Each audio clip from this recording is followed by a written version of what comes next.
Fala galera, vamos continuar aqui a nossa brincadeira, vamos pegar o próximo texto que é mega interessante e tem que tomar cuidado para não cair em pegadinha. Então se liga aqui, ó.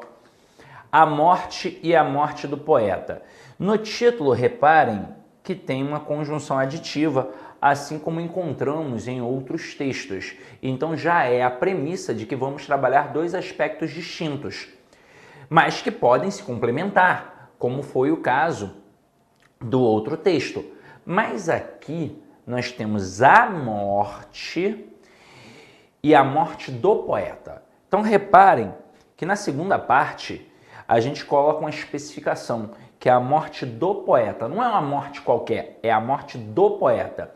E na outra é a morte de forma generalizada, apesar de ter utilizado o artigo definido, mas é a morte. Mesmo tendo ali um artigo definido, nós não especificamos dizendo de quem é a morte. Então pode ser a morte num contexto geral, pode ser a morte de uma pessoa indefinida, a morte de alguém, mas na outra é a morte do poeta. E aí vamos ver como é que isso vai ser trabalhado dentro do texto.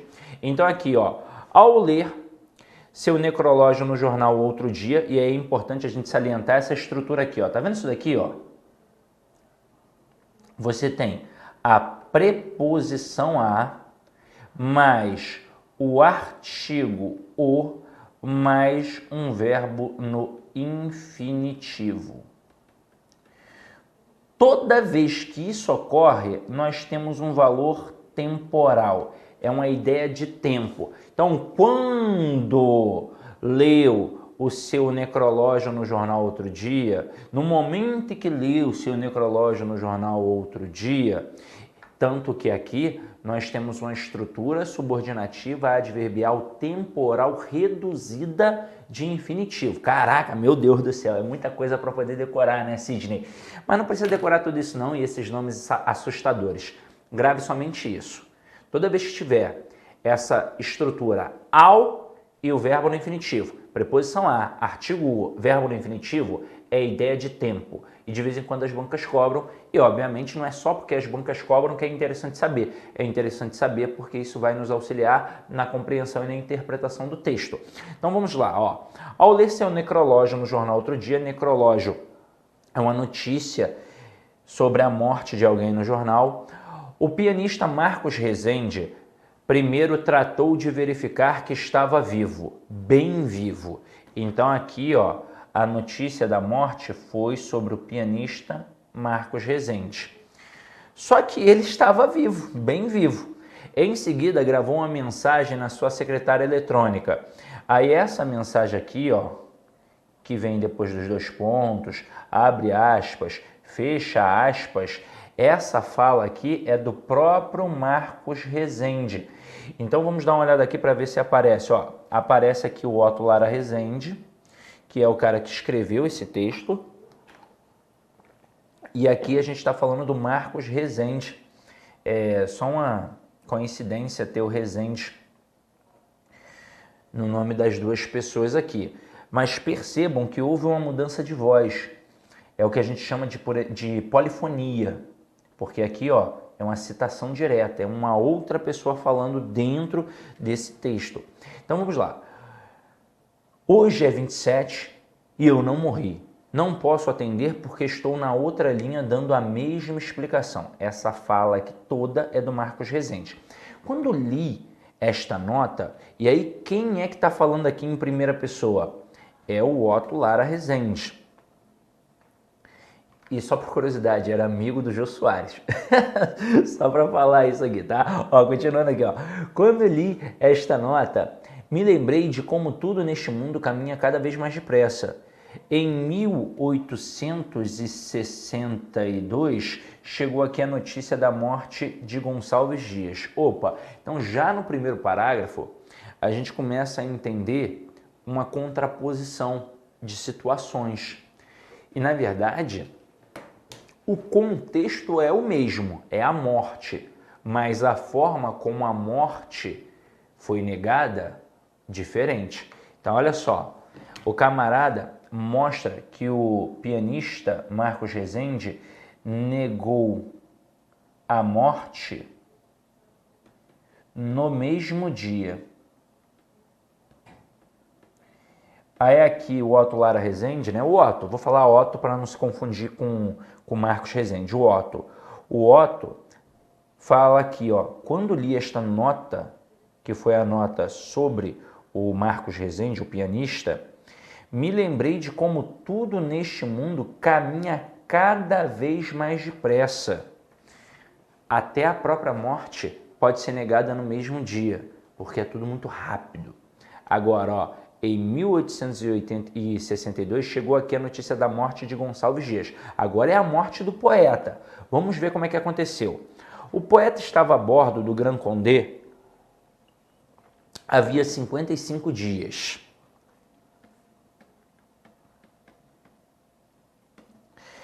O Brig é barco, tá? O Brig chegou a Marsella com um morto a bordo. À falta de lazareto, o navio estava obrigado à caceteação da quarentena. Vamos lá. Nós estamos passamos aí por um momento grande de pandemia, não só no Brasil, mas no mundo inteiro. Só que a nossa quarentena era a quarentena de 14 dias, né? Antigamente era a quarentena de 40 dias, depois quarentena de 30 dias. É um período em que a galera fica afastada para não contaminar os outros. E aí, lazareto era um local que na época da peste negra colocavam as pessoas, mas isso também remete, e aí olha a questão da intertextualidade, isso remete a Lázaro, que era o leproso da Bíblia. E isso era feito com os leprosos. Onde se colocavam os leprosos? Num local isolado, para que eles não passassem a lepra para as outras pessoas, né? Pelo contágio, esse tipo de coisa. Então ali era um lazareto, era um local para afastar os doentes. Só que aí não tinha lazareto lá no porto de Marsella. E aí o navio foi obrigado a caceteação que gerou a palavra cacete, né? Cacete, não é quando tu tá puto? Caceteação é a mesma coisa que aborrecimento. Então os caras foram obrigados a ficar dentro do navio para quarentena. Eles não puderam descer, eles não puderam aportar, eles não foram, eles não chegaram. Uma viagem que não chegou, eles ficaram dentro do navio ali esperando passar a quarentena.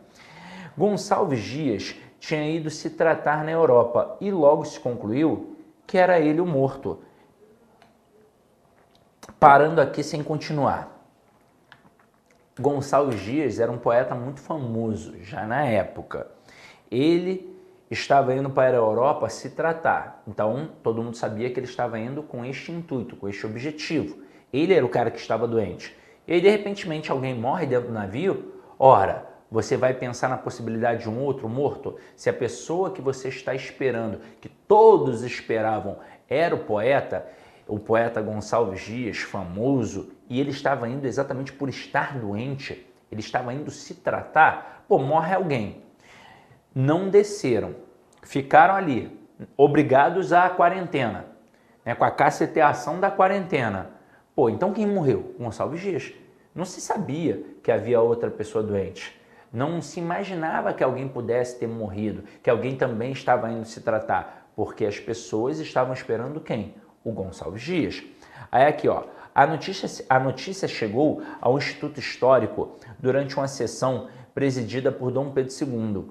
Suspensa a sessão, começaram as homenagens ao que era tido e havido como o maior poeta do Brasil. Suspeitar que podia ser mentira? Impossível! O imperador em pleno Instituto Histórico só podia ser verdade.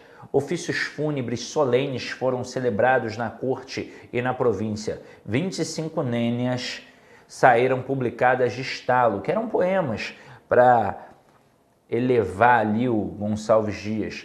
Joaquim Serra, Juvenal Galeno e Bernardo Guimarães, que eram outros poetas, debulharam lágrimas de esguicho, quentes e sinceras. O grande poeta, o grande amigo, que trágica perda. As comunicações se arrastavam a passo de cágado. Não é como hoje em dia. Por exemplo, se eu mando uma mensagem para você no WhatsApp, chega no mesmo instante. Se eu mando no direct no Instagram, no mesmo instante. Se eu mando no e-mail, praticamente no mesmo instante. Tanto que as comunicações oficiais, né, a redação oficial, hoje ganhou uma abertura enorme com o e-mail, porque é muito mais rápido do que mandar sei lá, de outra forma, mandar um ofício pelo correio, né? Então um cara manda por e-mail, muito mais rápido. Só que, pô, o WhatsApp é mais rápido ainda. Pô, o pianista viu a notícia da morte, pô, rapidamente ali já conseguiu, né? Porque, pô, o celular hoje é um computador, né? Tu liga aqui, pá, vou ver as notícias. Ih, morri. Ah, vou negar isso aqui rapidinho, tá maluco? Pô, minha mãe pega um negócio desse e vai infartar. E aí é a parada. Só que antes, olha como é que as comunicações se arrastavam. A passo de cágado. Aí aqui, ó, reparem, é o modo como elas se arrastavam. Vagarosamente. Então a ideia modal tá aqui em cima, apesar de ter uma ideia temporal subjacente, porque, obviamente, se é devagar, a noção de tempo abaixo dessa noção de modo existe também. Mas se a gente fosse classificar, isso daqui seria uma adjunta adverbial de modo, tá? A não ser que uma FGV da vida quisesse brincar e chamar isso daqui de tempo, mas aí não teria nas opções o modo, porque o modo está acima e a questão do tempo está subjacente. Mas vamos lá. As comunicações se arrastavam a passo de cágado, ou seja, muito devagar. Mal se começava a aliviar o luto fechado, 2 meses depois, ó, aguarda isso, ó, 2 meses depois chegou o desmentido. Morreu, Vivinho da Silva. A carta vinha escrita pela mão do próprio poeta. É mentira, não morri, nem morro, nem hei de morrer, nunca mais. Entre exclamações citou Horácio, não morrerei de todo. Todavia morreu, claro. E morreu num naufrágio, vejam a coincidência, em 1864, ou seja, 2 anos depois.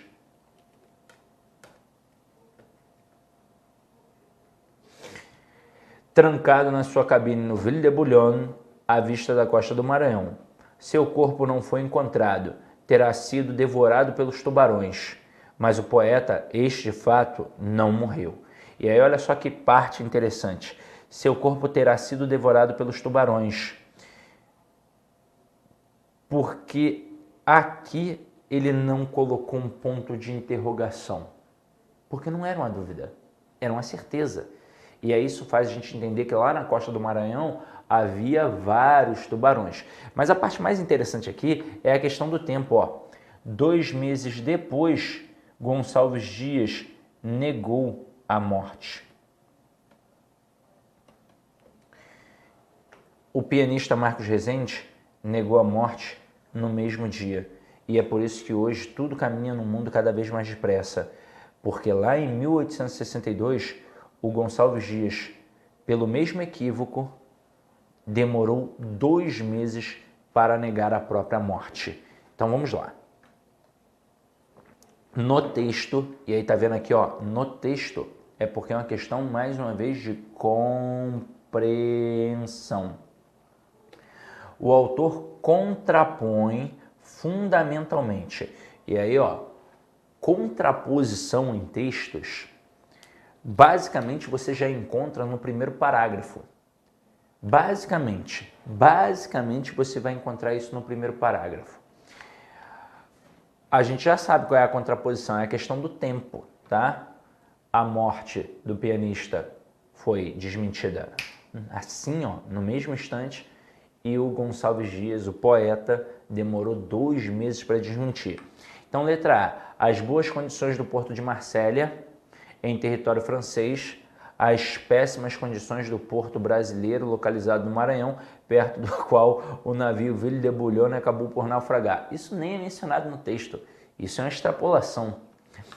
Letra B, a demora com que a notícia da suposta morte de Gonçalves Dias no século XIX pôde ser contestada pelo poeta, a rapidez com que o pianista Marcos Rezende, contemporâneo do cronista, o Otto Lara Rezende, pôde contestar a própria morte. Sim, o Gonçalves Dias demorou e o pianista foi rápido com o desmentido da morte. Então essa é a contraposição, é o gabarito letra B.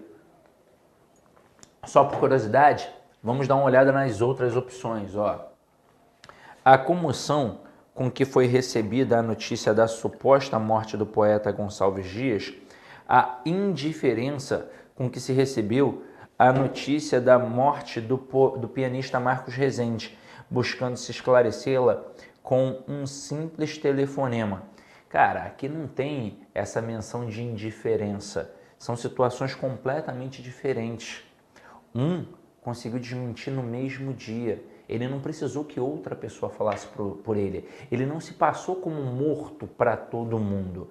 Já o Gonçalves Dias, coitado, ele ficou ali na boca das pessoas morto por 2 meses.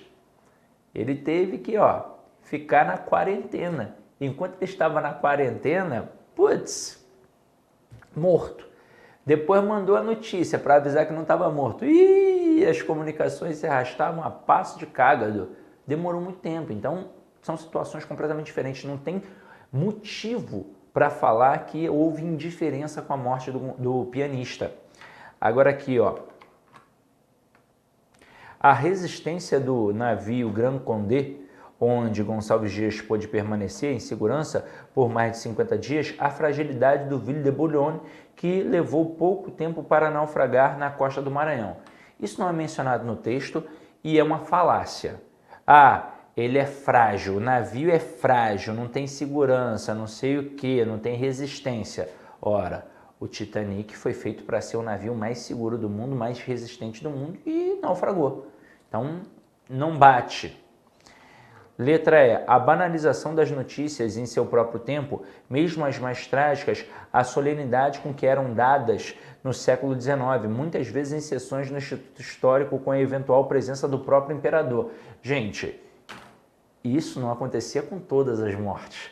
Isso aconteceu por um acaso com o Gonçalves Dias, que estava sendo, obviamente, esperado pelo Dom Pedro II. Ele estava indo para lá para receber toda a pompa e morreu, caramba. Então, obviamente, rolou uma homenagem para o cara. Mas ele já seria recebido assim porque é uma pessoa famosa, era uma pessoa querida. É a mesma coisa hoje. Morre Sidney Martins. Pô, minha família, beleza. Alguns alunos, espero, beleza. Vão ficar compadecidos, solidários, não sei o quê. Vai ter homenagem na internet. Mas não vai ter muita comoção na mídia. Não vai ter nenhuma, na verdade, talvez. A não ser que a minha morte seja horrenda e aí chame a atenção, né? Mas vamos bater aqui, Deus me livre, né? Agora, morre Roberto Carlos. Porra, o Brasil para. O Brasil para, irmão. Vai ficar uma semana falando do Roberto Carlos. É outra parada. Então, não é porque todo mundo que morria lá tinha solenidade. É porque o cara era famoso. Então, gabarito, letra B de bola, realmente. Vamos agora para a próxima questão. Na próxima questão está assim, de acordo com o texto. E aí vocês estão observando que é uma tendência, de fato, a compreensão reinar nas questões. De acordo com o texto, a falsa notícia da morte de Gonçalves Dias teria se originado de uma conjunção de acontecimentos que incluem, antes de olhar as alternativas, ele foi para lá com qual intuito? Se tratar, estava doente, morreu alguém, não conseguiu descer ali no porto, logo se concluiu que ele era o morto. Então vamos lá. A morte de um passageiro no navio em que ele viajava, sim. A impossibilidade dos passageiros do navio cumprirem um período de quarentena em terra, sim. E a motivação da viagem do poeta para a Europa. Qual era a motivação? Ele estava doente, estava indo se tratar. Messa, já é a letra A. Eu odeio quando isso acontece, porque você fica com aquela sensação de ser uma pegadinha, né? Mas é letra A mesmo, aqui, gabarito, letra A. Letra B, a inexistência de lazareto no Grand Condé. A motivação da viagem do poeta para a Europa e as falhas de comunicação entre o navio e o porto de Marsella. Vamos lá, Esse momento final aqui, não tem como, né? O texto não fala sobre falha de comunicação. Letra C, impossibilidade dos passageiros do navio cumprirem o período de quarentena em terra. A presença do imperador no Instituto Histórico e as homenagens feitas ao grande poeta. Essa parte aqui também não tem nada a ver com a conjunção dos acontecimentos. Não é porque o imperador estava lá e porque rolou homenagem a ele que a galera confundiu. Isso foi uma consequência da confusão. Letra D, a morte de um passageiro no navio em que ele viajava, a motivação da viagem do poeta para a Europa e aqui, ó, as falhas de comunicação entre o navio. Mais uma vez, essa parte aqui não deixa ser. Letra E, a inexistência de lazareto no Grand Condé, a morte de um passageiro no navio e as homenagens feitas no Brasil. Essa parte aqui também não bate.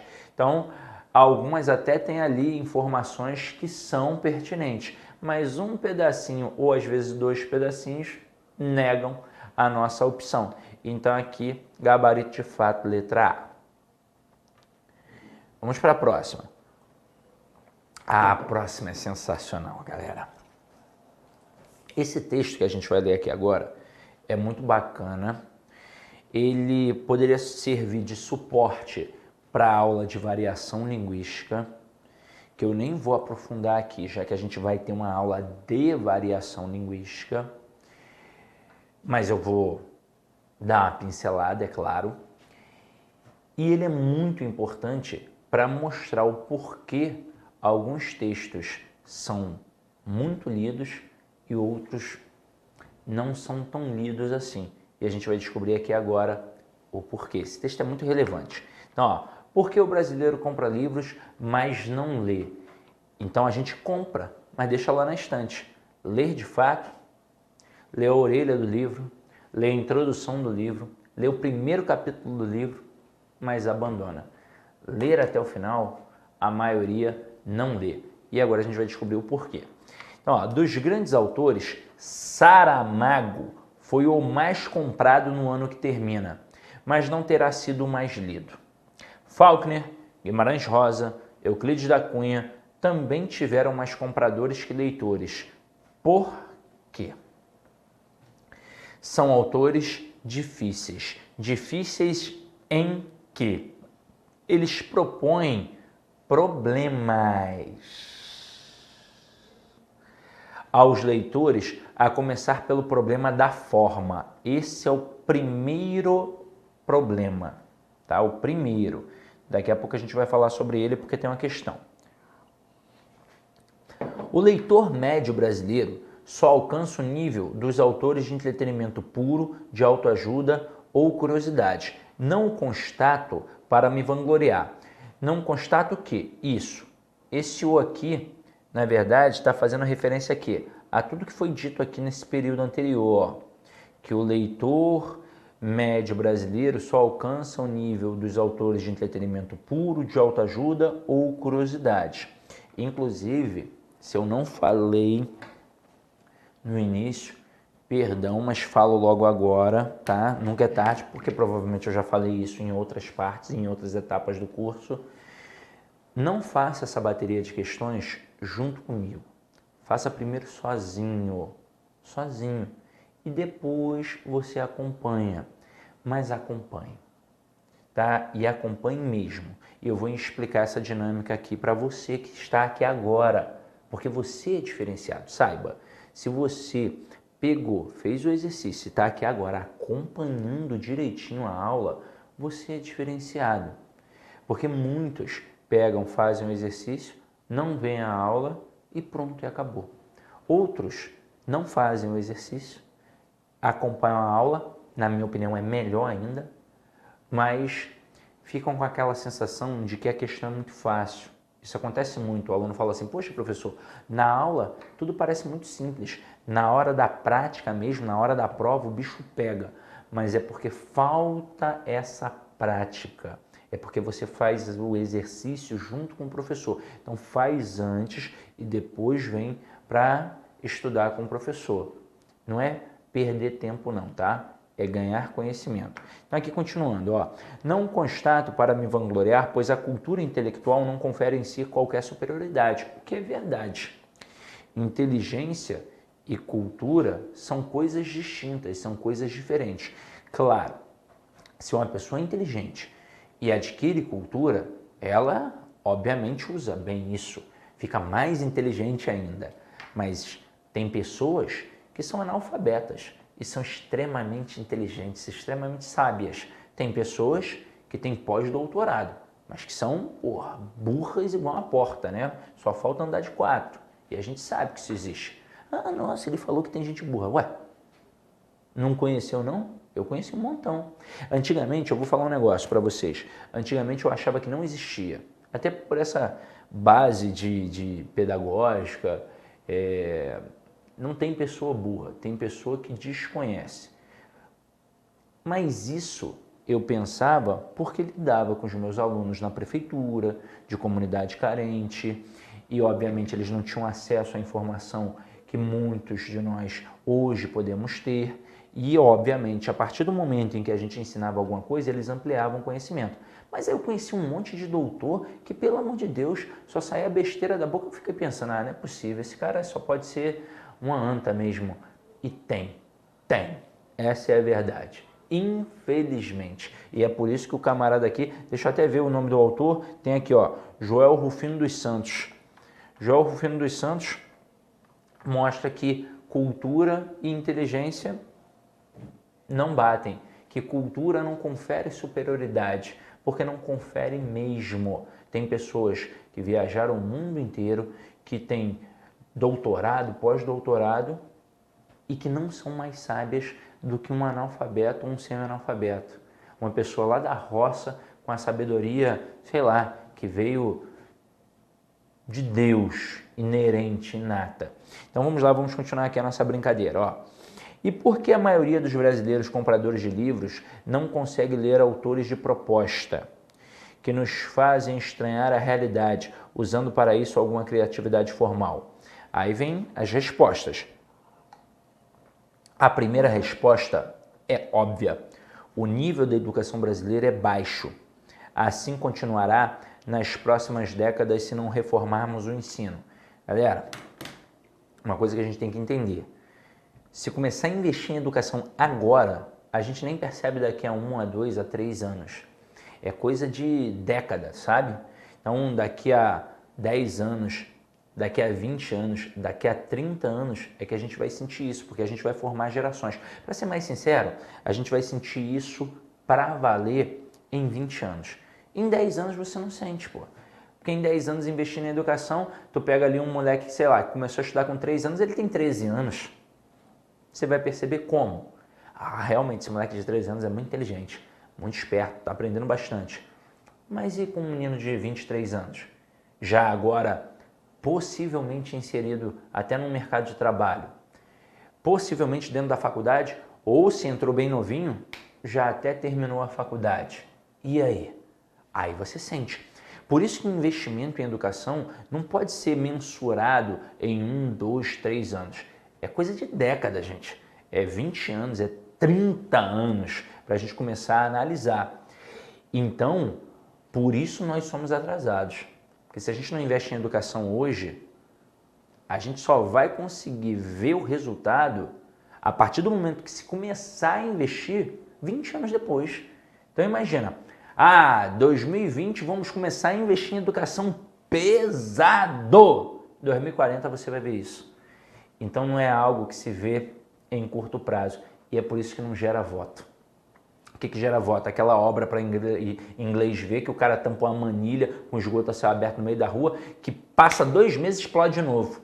Então a gente tem que tomar cuidado com isso. Investimento em educação é muito sério, gente, mas muito sério mesmo. Muito. Vamos lá, vamos continuar aqui, ó. Uma segunda resposta é que a filosofia morreu. Filosofia, como sabe o leitor, tem muitas acepções. A mais elementar é a de sabedoria. A mais elementar é a de sabedoria, que tem a ver, obviamente, com a origem da palavra. Mas daqui a pouco a gente fala mais sobre isso. Uma acepção mais elevada é a disciplinar, sinônima de história da filosofia, sucessão de escolas, grandes pensadores e sistemas de pensamento que nos empurravam no antigo colegial. Nesses dois sentidos, a filosofia continuará viva por muito tempo, mas não é em qualquer deles que falo ao dizer que a filosofia morreu e sua morte é uma razão de os leitores brasileiros não conseguirem curtir autores como Saramago. É na acepção seguinte. Então é essa daqui, ó, que a filosofia morreu de fato. A filosofia que morreu foi a arte de interpelar o mundo a começar por si mesmo, elaborando narrativas críticas da vida. Calma, vamos parar aqui. Presta atenção na arte que morreu, na filosofia que morreu. É a arte de interpelar, de questionar, de indagar o mundo, a começar por si mesmo. Também não adianta eu questionar os outros achando que está todo mundo errado e eu estou certo. Enquanto eu achar que eu estou certo em tudo, a filosofia está morta do mesmo jeito. Eu tenho que questionar? Tenho. Eu tenho que parar para pensar, ó, isso aí não está tão certo não. Tenho. Mas eu tenho que também ver o que eu faço. Eu não posso brigar com 5 pessoas e achar que as 5 estão erradas e só eu estou certo. Alguma coisa de errada eu fiz também. Então a gente tem que olhar para o próprio umbigo para elevar, para crescer, para deixar de ser menos, né? Para evitar preconceito, um monte de coisa. Né? A gente vai melhorando com o tempo, caramba. Não tem como. A síndrome de Gabriela, nasci assim, vou morrer assim, isso não existe, né? Pelo amor de Deus, a gente tem que evoluir, a gente tem que melhorar. Eu não posso cobrar a evolução e melhora do outro se eu não melhoro. Então a gente tem que interpelar o mundo, mas também tem que interpelar a si próprio. Então vamos lá, ó. Uma crença das últimas gerações é a do presente contínuo. O que seria esse presente contínuo aqui, ó? Vem depois dos 2 pontos. Passado e futuro, experiência e projeto, fundamento e destino não servem para nada. Eu vou salientar uma coisa aqui interessante. Como nesse material nós valorizamos apenas o texto e não questões de análise sintática, de análise morfológica, de regências, coisas assim, não tem questões sobre isso, tem questões apenas de análise textual. Mas aqui, ó, tem uma parte equivocada que poderia ser cobrada, é essa vírgula. Essa vírgula está separando o sujeito do verbo, o sujeito do predicado. Então seria uma vírgula errada. Ah, mas o autor do texto, Joel Rufino, ali cometeu um erro. Cometeu, passou, gente. Passou despercebido. O texto o cara fez rápido, foi, a revisão olhou, tá muito bonitinho, bum, passou e pronto, acabou. Tem um erro de pontuação aqui, separando o sujeito de predicado.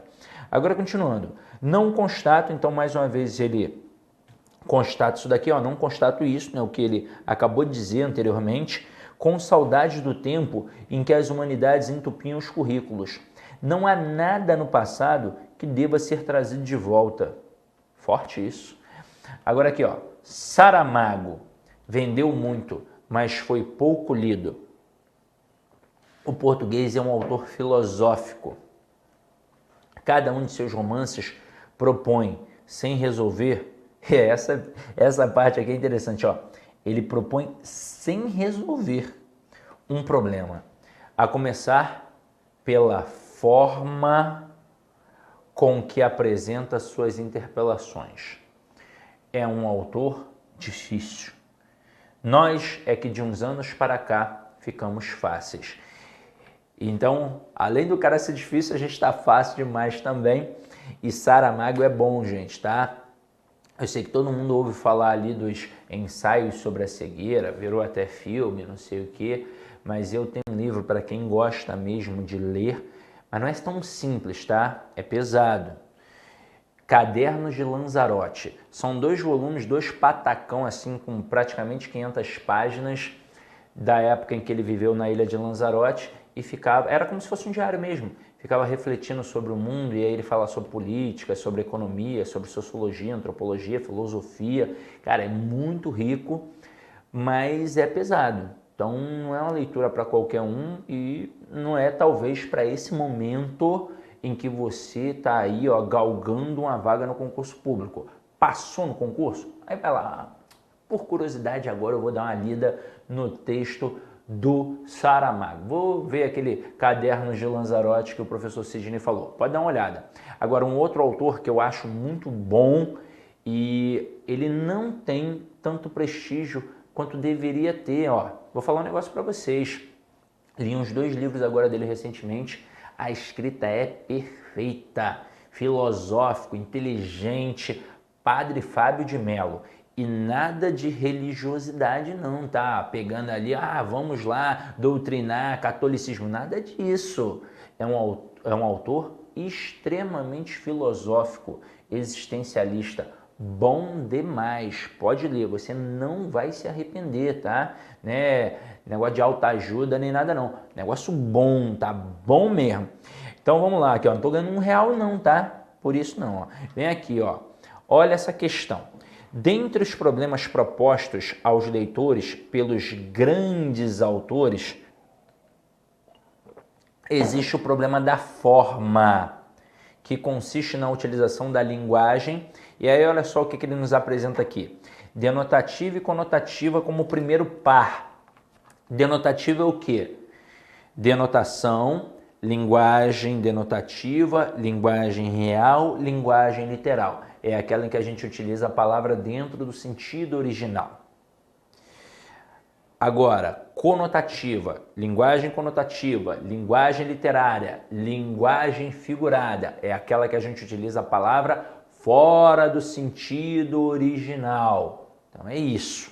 E a gente viu na aula de figuras de linguagem vários exemplos denotativos e conotativos. Mas o problema da forma tem a ver com isso? Não. Claro que uma linguagem conotativa é mais complexa que uma linguagem denotativa. Eu não tenho dúvidas sobre isso. E talvez você também não tenha. Vamos pensar, por exemplo, na Bíblia. A Bíblia é um texto extremamente metafórico, cheio de conotações, cheio de figuras de linguagem. Por isso, tão difícil de ser compreendida. Tão difícil. E aí, muitas pessoas fazem interpretações equivocadas. São simplesmente metáforas e alguns querem levar ao pé da letra. E isso faz o camarada cair num caminho bem tortuoso, bem perigoso.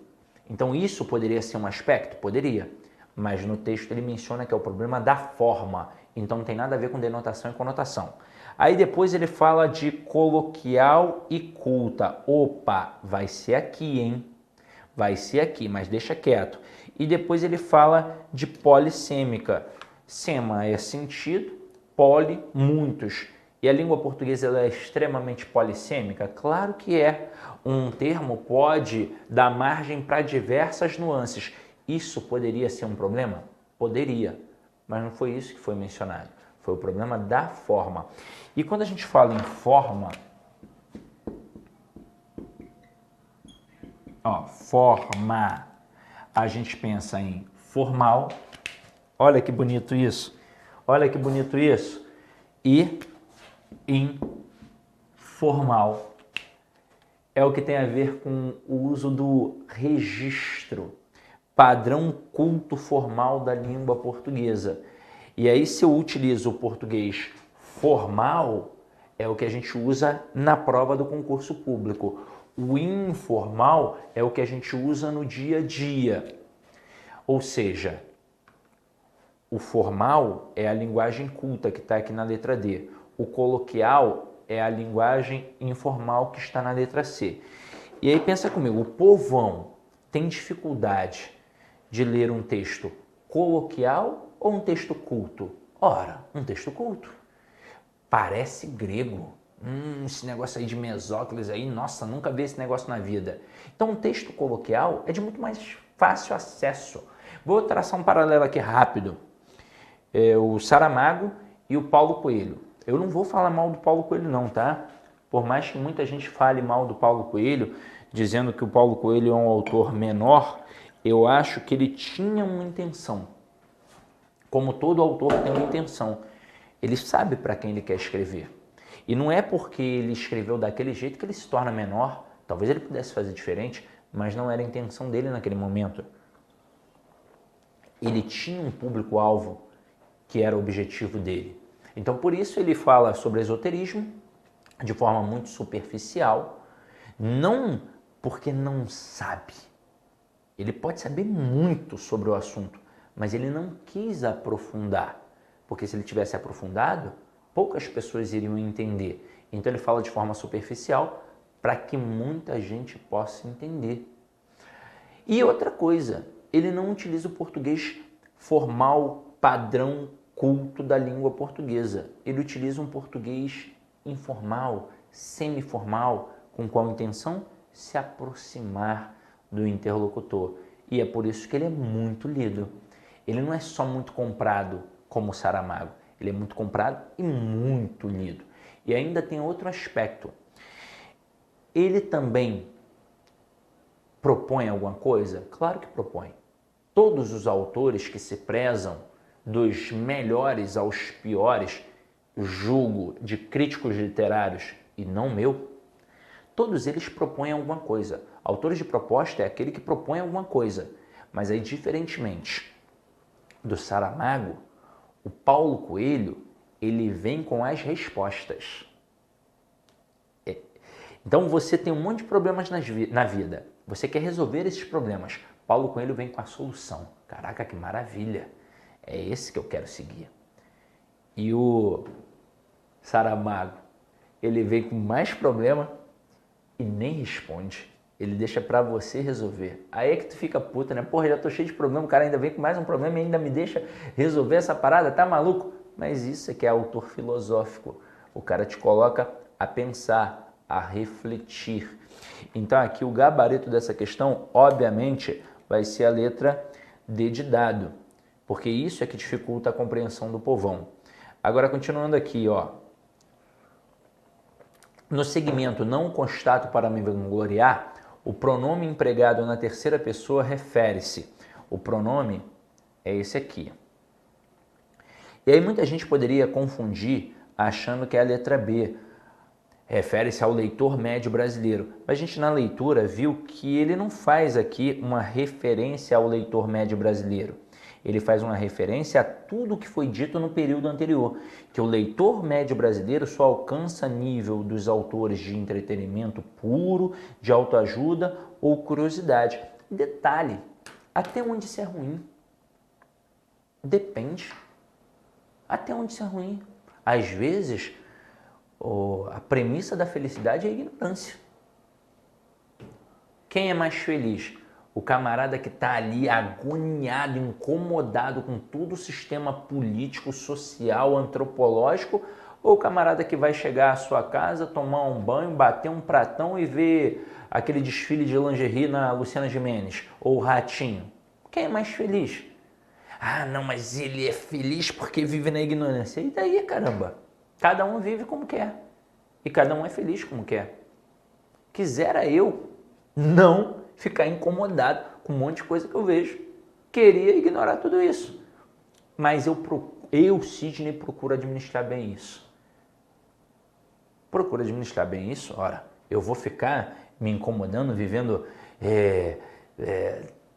transtornado, mal, eu vou entrar em depressão porque o mundo está doente. Não, eu vou cuidar dos meus, eu vou fazer por onde, eu vou tentar pelo menos mudar a realidade de quem está ali perto de mim.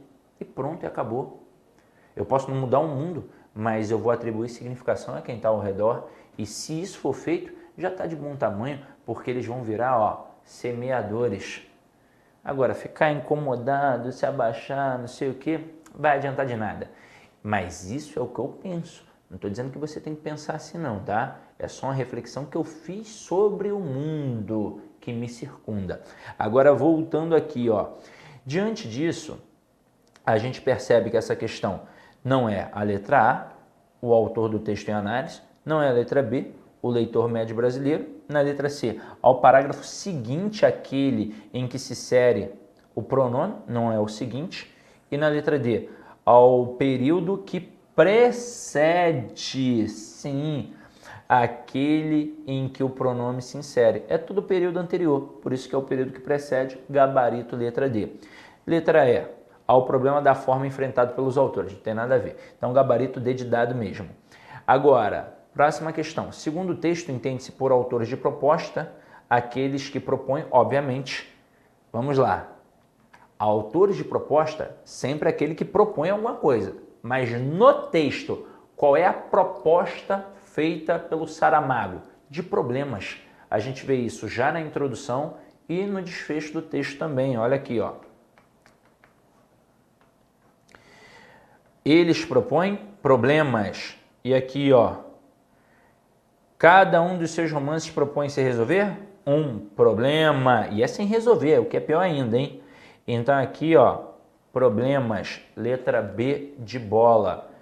Próxima questão.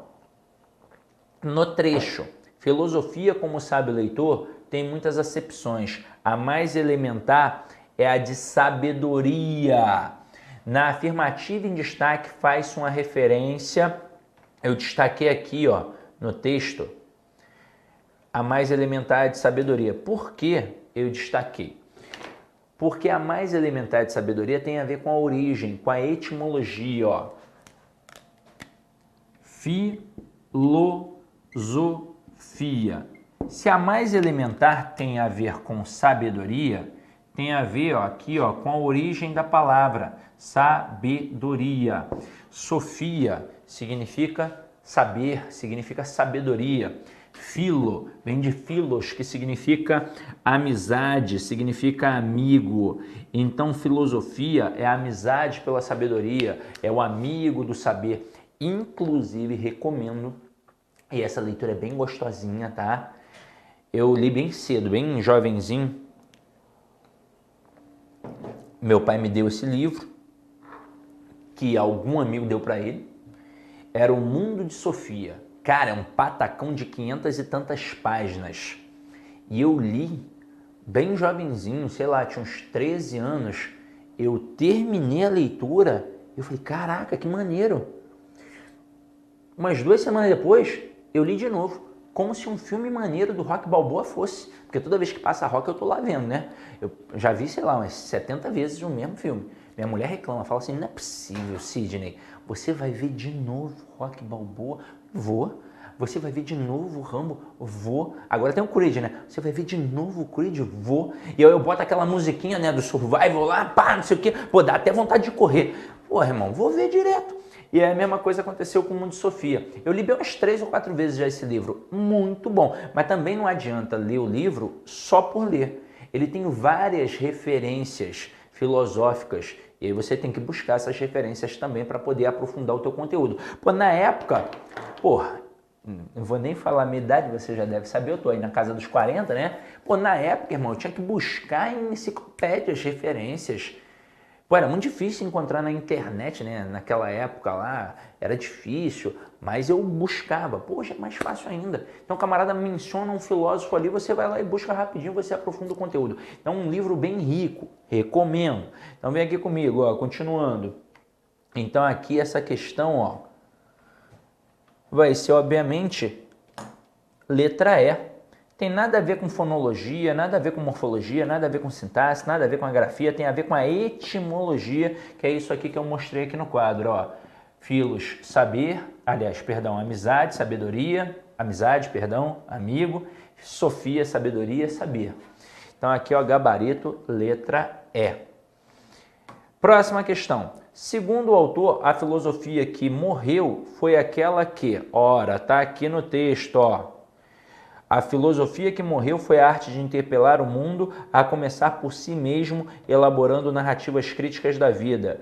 Então aqui, ó, letra A pode ser definida como amor ao saber, nada a ver. Letra B é entendida como história da filosofia e seus filósofos, nada a ver. Letra C se refere a sistemas de pensamentos filosóficos, nada a ver. Letra D é tida como sucessão de escolas filosóficas, nada a ver. Letra E faz questionamento, é a arte de interpelar, de questionar, de indagar.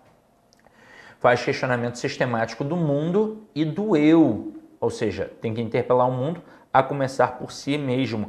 Gabarito, letra E. Questão muito boa. E a gente vai dar uma paradinha aqui e no próximo bloco a gente já começa com o próximo texto do Cristóvão Buarque, sensacional, tá? Então, meus amores, ó, beijão, até daqui a pouco.